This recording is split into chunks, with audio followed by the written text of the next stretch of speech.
هاوپەیمانێتی لەگەڵ بزوتنەوەی گۆڕان ناکۆکی لە نێو یەکێتی دروست دەکات.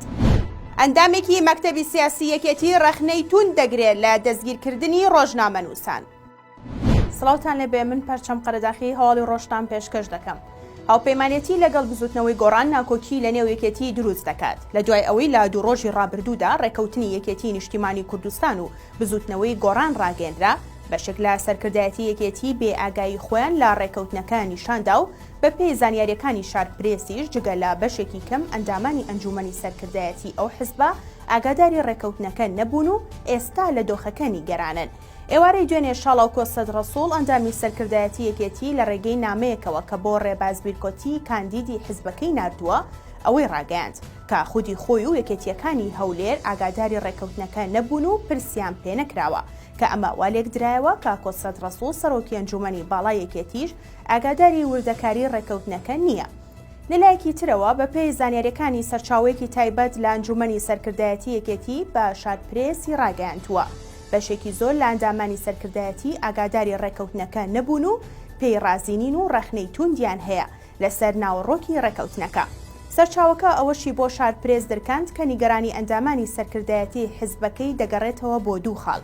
یەکەمیان ئەوەیە کە ئاگاداری بابەتێکی لەو جۆرە نەبوون و دووەمیان ئەوەیە کە پێیان وایە یەکێتی لەو هاوپەیمانێتیە زەرەر دەکات نەک قازانج.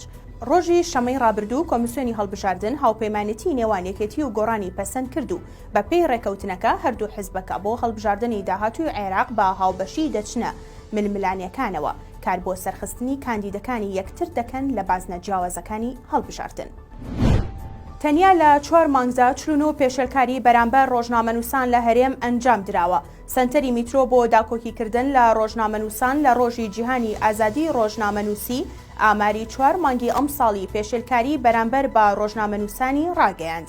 بە گوێرەی ئامارەکە لە سەرەتای ئەم ساڵەوە تا کۆتایی مانگی نیسان لە هەرێمی کوردستان 49 پێشێلکاری بەرامبەر بە 36 ڕۆژنامەنووس و دەستگاکانی ڕاگەیاندن کراوە.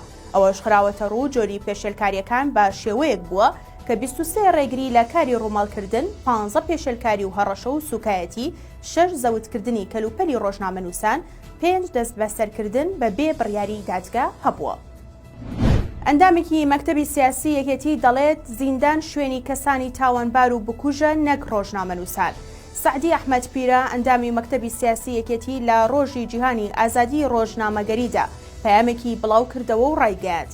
بەداخەوە تا ئێستا لە هەرێمی کوردستان نەمانتوانیوە بە گوێرەی ئەو خواستەی هەمانە سەرکەوتوو بیت لە پیادەکردنی یاسایەکی ڕۆژنامەوانی کە هاوشان بێت لەگەڵ بنەماکانی ئازادی کە هەموو لایەک ڕازی بکات.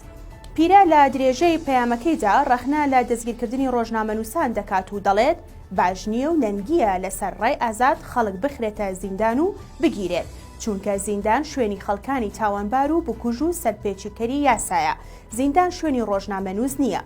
لە کۆتایی پەیامەکەیدا سعدی پیرە ئاماژەی بەوە کردووە کە سیستەمی سیاسی بەهێز با ڕەخنە لاواز نابێت بەڵکو بەهێزتر و تۆکمەتر دەبێت، بەڵام دەبێت ئەوەش بزانین پێویستە ڕەخنەکان لە چوارچێوەی ئەو یاسایانە بن کە هەموو لایەک لەسەری ڕێک دەکەون. هەر شاد بن.